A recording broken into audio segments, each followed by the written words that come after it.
My schools are in rural Arkansas, and so it's very difficult to source talent. And so I reached out to K-12 Elevate to actually source high school math and science teachers because the students needed qualified teachers, and I knew that if there was a resource that would be available for that, it would be K-12 Elevate.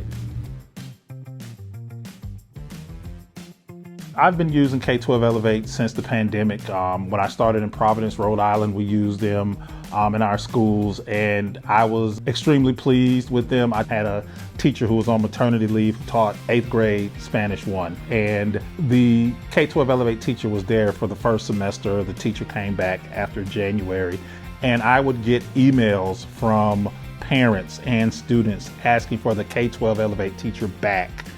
That was such a huge contrast for me, seeing that the Elevate teacher have created much more rapport and relationships with my students than the in-person teacher. And so I knew that I had stumbled on a great product, and I've been using them ever since.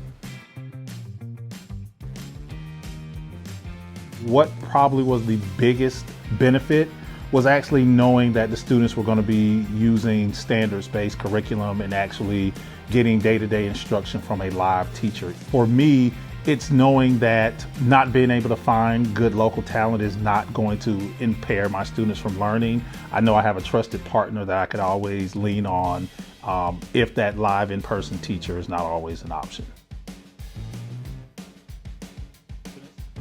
One of the things that I learned early is we have to communicate with families, because when they hear a virtual platform, their first thought was it was going to be something analogous to our Virtual Arkansas, which was an asynchronous platform. So we had to really communicate that this is going to be a live, synchronous teacher who's going to interact with your child, who's going to grade papers, who's going to do everything that a traditional teacher does. They're just not physically in your space.